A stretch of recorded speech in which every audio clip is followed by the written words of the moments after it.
Hi friends, இன்னைக்கு birthday vlog பார்க்கலாமா? நேற்றும் பர்த்டே விளாக், இன்னைக்கும் பர்த்டே விளாக். நேற்று அபியோட விளாக், இன்னைக்கு என்னோட விளாக் தான். நானும் அபியும் ஒரே மாதத்தில் பிறந்தனால முன்ன பின்ன தான் வரும். எனக்கு எப்போவுமே வைகாசி விசாகத்துக்கு முந்தின நாள் தான் பிறந்தநாள் வரும். ஸோ நான் விசாகத்துக்கு எப்போவுமே போக மாட்டோம், கூட்டமாக இருக்குன்னு.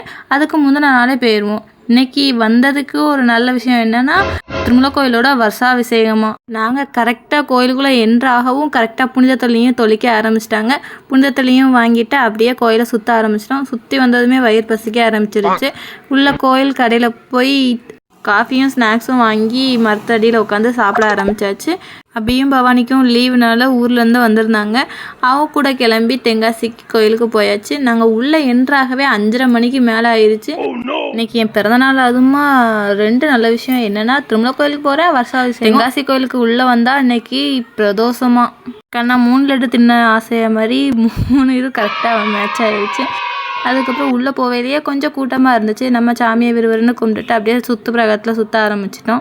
கோயிலுக்குள்ளே வந்த மாதிரி தான் இருக்கும். எப்படி நேரம் போகுதுன்னே தெரியாது. டக்குன்னு நேரம் போயிடும். நாங்கள் வெளியில் வர கிட்டத்தட்ட 7:30 மணிக்கிட்ட ஆயிடுச்சு. பாவம் பவானி தான் தூக்கி செமந்தா. அவனும் என்கிட்ட வரவே மாட்டேன்ட்டான். வெளியே வந்ததுமே பசிச்சிருச்சு. ஒரு பஜ்ஜியும் காஃபியை வாங்கி குடிச்சிட்டு அப்படியே வீட்டுக்கு கிளம்பியாச்சு. ஓகே, இதோட பர்த்டே விளாக் முடிஞ்சிச்சு. டாட்டா.